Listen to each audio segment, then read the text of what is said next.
नमस्कार, मैं हूं श्यामगिरी। आप देख रहे हैं हमारा यूट्यूब चैनल मुद्दा भारत का। मुद्दा भारत में एक चैनल में आज हम जो है बात करेंगे धर्मवीर फिल्म, जो मराठी फिल्म रिलीज़ हुई है दिघे साहब के ऊपर, दिवंगत नेता आनंद दिघे साहब की, जो ठाणे के कट्टर शिवसैनिक और लोगों के बीच में शहंशाह थे। फिल्म में क्या दिखाया है, क्या नहीं दिखाया है, क्या दिखाना चाहिए था, इसके ऊपर चर्चा करेंगे। उस समय के वरिष्ठ पत्रकार जो थे गगनभेदी के हमारे अनिल थत्ते साहब, जो आनंद दिघे से एकदम बिल्कुल करीब थे, उनके साथ में उनका उठना बैठना, खाना पीना, उनके साथ में रात दिन देखा है, तो उन्होंने पत्रकारिता की है। हम उनसे जानेंगे कि इस फिल्म के बारे में और उनके लाइफ के थोड़ा सा बारे में। थत्ते साहब, आपका स्वागत है हमारे चैनल में। आप बताइए सर, अब तो फिल्म रिलीज़ हो गई है और आपने देखा भी होगा और काफ़ी इसका चर्चा चला है। 1 महीना काफ़ी इसका पब्लिसिटी हुआ है और जिस हिसाब से ज़ोर शोर से पब्लिसिटी हुआ है और जो हिसाब से फिल्म बनी है, आपका क्या प्रतिक्रिया है इस पर? पहली बात ये है कि अगर फिल्म करके उसका मूल्यमापन हम करेंगे तो बहुत बढ़िया फिल्म है जी। मतलब इससे बेहतर फिल्म दिघे साहब के जीवन पे नहीं बन सकती थी। जितनी बेहतर बन सकती थी उतनी बेहतर उन्होंने फिल्म बनाई है। एक्टिंग के हिसाब से सब ने, मतलब प्रसाद ओक ने उनका किरदार निभाया है, उसने भी बहुत मतलब जी जान लगा के वो निभाया है। वो प्रवीण तरडे करके उन्होंने डायरेक्शन भी बहुत किया है अच्छा, और डायलॉग वगैरह सब कुछ अच्छे लिखे हैं। मंगेश देसाई ने प्रोडक्शन जो है वो बहुत अच्छी तरह से संभाला है और खुद एकनाथ शिंदे साहब ने उसको जो आशीर्वाद दिया है वो आशीर्वाद मार्गदर्शन के रूप में भी उनको दिया है। इसके लिए एक बढ़िया फिल्म के लिए जो भी चाहिए वो सब मसाला भी उसमें है, ड्रामा है। और दूसरी चीज़ ये है कि उन्होंने पेश जो किया है वो एकदम, मतलब ये कमर्शियल फिल्म है, आर्ट फिल्म नहीं है।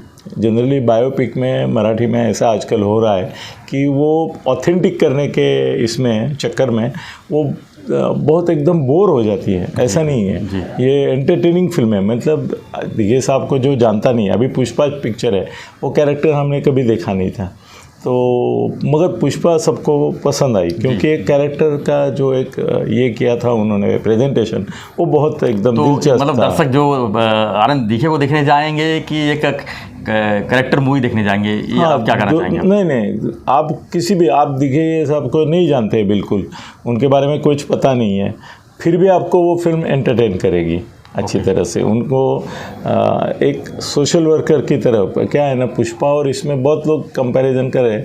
पुष्पा में वो totally out and right criminal है। पुष्पा में बहुत लोग तो कंपैरिजन नहीं, ये क्रिमिनल माइंडेड नहीं है, ये क्राइम किया है उन्होंने 2-3 जगह दिखाया है। एक तो गद्दाराना क्षमा नहीं, उसमें वो जो गद्दारी करता है उसको मार दिया है, उन्होंने नहीं मारा मगर उनके कहने से मारा, ऐसा थोड़ा सा ये है उसमें। फिर एक रेप केस है, उसमें उन्होंने उसको मार दिया है बुरी तरह से, कोर्ट से अगेंस्ट जाके हाँ जाके मारा है। तो ऐसा वायलेंस है, मगर वो एंटी सोशल, पुष्पा क्या है, वो चंदन चोर है जी, वो एंटी सोशल है। और कुछ पिक्चर में ऐसा हीरो जो रहता है वो एंटी हीरो रहता है, मतलब रॉबिन हुड टाइप दिखाते हैं। तो इस फिल्म को हीरो के रूप में देखा जाए कि दिघे साहब के रूप में देखा जाए?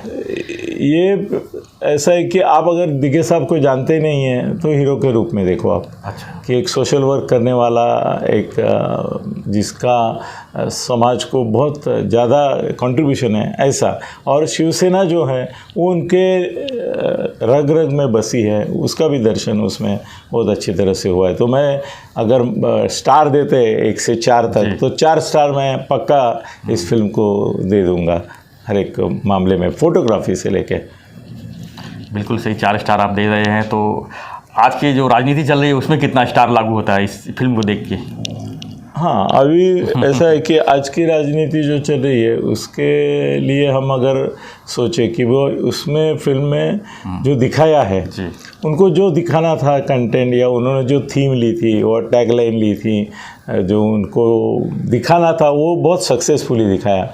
मगर कुछ चीज़ें ऐसी है जो हम अनिल थत्ते होने के नाते जानते हैं और उसकी वजह से वो फिल्म देखते समय हम ये सोच रहे थे कि नहीं, ये दिखाया नहीं है, ये दिखाया नहीं है, ये दिखाया नहीं है, ऐसे कुछ एक लिस्ट मन में आ रही थी कि दिखाया जो वो बहुत प्रभावी है, मगर जो नहीं दिखाया वो अगर दिखाते तो ये फिल्म बहुत बड़ी सेंसेशन बन जाती। ऐसी क्या चीज़ें हैं जो नहीं दिखा सके और दिखाना चाहिए था?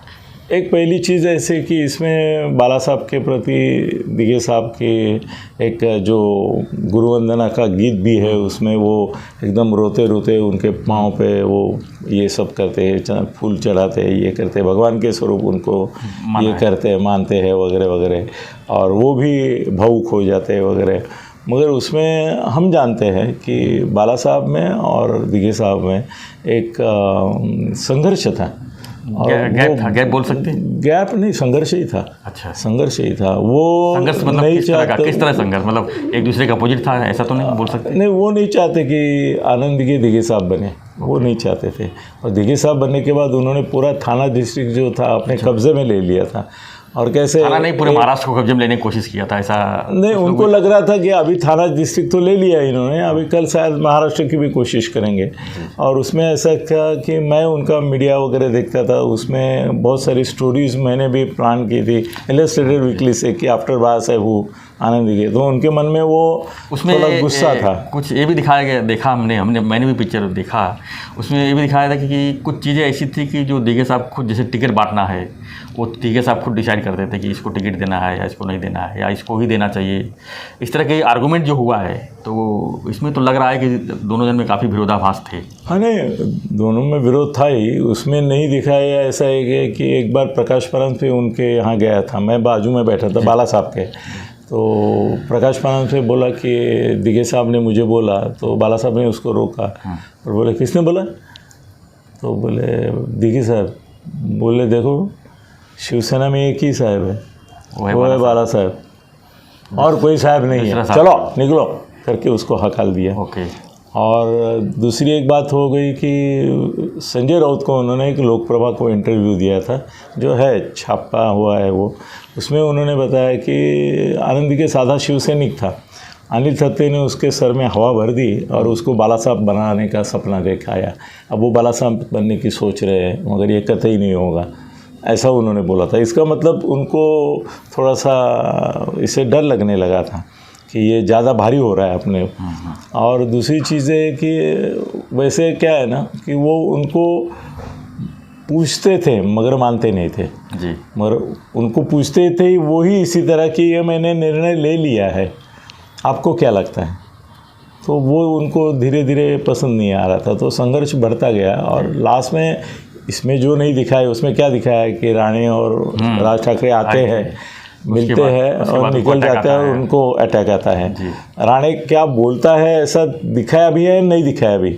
वो पहला कुछ बोले, बाद में वो ऐसा उन्होंने दिखाया कि वो कुछ बोलते हैं, मगर जो जानकार है बाजू में उनके आसपास के लोग हैं जो वहाँ थे, उनको मालूम है कि राज ठाकरे और नारायण राणे उनको वहाँ जाके ये बोले जब उनकी तबीयत बिल्कुल ठीक थी, कुछ नहीं, पाँव फ्रैक्चर होने से कोई मरता नहीं है उनको, मगर हार्ट अटैक उनको इसलिए आया कि इन दोनों ने जाके उनको बोला कि बाला साहब ठाकरे ने तुम्हारा रेसिग्नेशन मांगा है, वो भी अभी वो डेथ बेड पे है, ऐसी एक भावना थी, ऐसे हालत जो मैसेज दिया गया वो गलत समय पर दिया गया, वो मैसेज गलत समय पर दिया गया। तो उन्होंने बोला कि ठीक आहे मी नंतर देतो, तर ते राणे उनको बोला कि नाही जितका जवळ लगेच झाला तर बरं होईल, तर ते म्हणे नाही मी बघतो।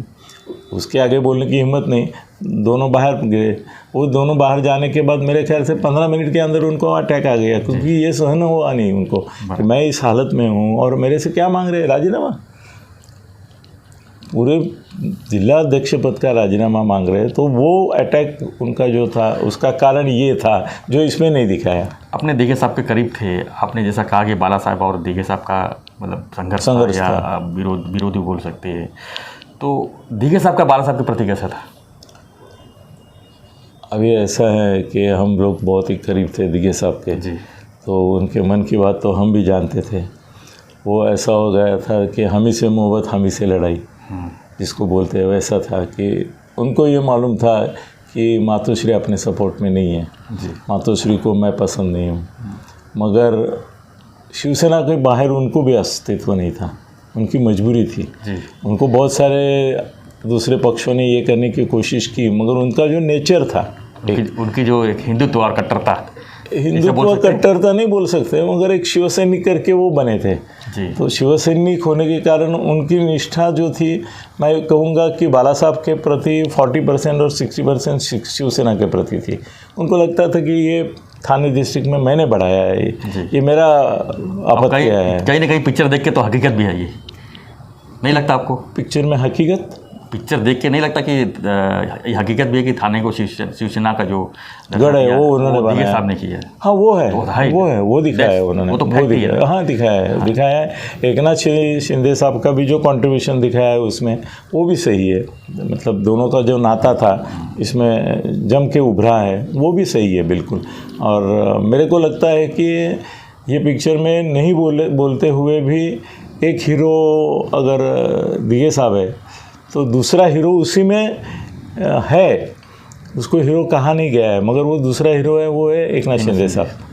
मतलब ये पिक्चर सिर्फ दिगे साहब की नहीं है, ये 60% दिगे साहब की है, 30% शिंदे साहब की है और 10% अनीता बिरजे करके महिला आघाड़ी की जो प्रमुख थी उसकी है 10%। मगर जब अनीता बिरजे और ये सब हमने करीब से देखा है तो मैंने कभी ऐसा देखा नहीं, उसमें बहुत ही प्रोमिनेंटली उसको दिखाया है। मतलब जैसे एक नहीं एग्रेसिव वगैरह छोड़ो, उसको जो उसके रोल को जो अहमियत दी है उसमें, उतनी अहमियत हम जब वहाँ देखते थे तो उसको कभी नहीं थी, संगठन में भी नहीं थी, वो महिला अंगीठी की प्रमुख थी। मतलब इससे ज़्यादा कुछ बहुत उसका महत्व कभी हमने देखा नहीं। तो वो मैंने पूछा उसको, प्रोड्यूसर को, वहाँ थे न रात को सब, मैंने बोला अनीता बिरजे तो ठीक है एक नगर सेविका और महिला आघाड़ी की प्रमुख, इतना ही देखते थे, आपने तो इसको हीरोइन का दर्जा दे दिया है इसमें। तो बोले नहीं, वो थोड़ा सा एक एंगल हमको देना था कि वो महिला रक्षक थे, स्त्री रक्षक थे, तो स्त्री रक्षक थे तो उस हिसाब से वो उनको मेजर रोल दिया गया है उसमें। ये तो रही थत्ते साहब फिल्म की चर्चा। अब एक सवाल और मैं ज़्यादा लंबा नहीं खींचूँगा, एक सवाल ये है कि क्या दूसरा आनंद दिघे तैयार हो सकता है? हो गया है थाने में या ऑलरेडी हो चुका है। एकनाथ शिंदे साहब दूसरा आनंद दिघे ही है। दिघे साहब के ज़माने में देखो, महाराष्ट्र थाना डिस्ट्रिक्ट में एक भी महापालिका में, थाने महापालिका ले लो, कभी मेजॉरिटी मिली शिवसेना को? मिली? नहीं मिली। और क्यों नहीं मिली? क्योंकि दिघे साहब को ये मालूम था अगर पूरा मेजॉरिटी आ जाएगा थाने महापालिका में तो बाला साहेब ऊपर से महापौर थोपेंगे। इसलिए उन्होंने हमेशा ये कोशिश की कि मेजॉरिटी नहीं, मेजॉरिटी मिलनी नहीं चाहिए, जोड़ तोड़ वाली चाहिए। हाँ, जोड़ तोड़ ही होनी चाहिए, और वो जोड़ तोड़ करने का सामर्थ्य मातोश्री में नहीं था, इनके हाथ में ही था। तो मैंने खुद यहाँ मेरे घर में, ये घर में बैठ के कांग्रेस के कौन से उम्मीदवार चुन के लाने हैं, उस समय कांग्रेस थी, वो हम यहाँ बैठ के तय करते थे। और उनको 5-6 लोगों को अशोक अग्रवाल चुन के क्यों आता था? इनकी वजह से आता था। बिल्कुल, बहुत सारे हैं, बीबी मोरे, अशोक रावड़े, कितने वहाँ उस समय के जो तगड़े उम्मीदवार थे। नईम खान तो उसके एरिया में था। बहुत सारे थे जिनको दिघे साहब की मदद से, सुभाष कानड़े को तो टिकट मिलने के बाद हमने उसके सामने एक आपटे करके फालतू आदमी को खड़ा कर दिया बीजेपी से, और कंडीशन रखा कि इसको ही खड़ा करेंगे तो हम टिकट देंगे, और चुन के लाया सुभाष कानड़े को, क्योंकि उनका कहना था कि यहाँ पे कोalition पार्टी अगर रहेगी तो सबके लिए अच्छा रहेगा, सब पार्टियों को संभालते थे।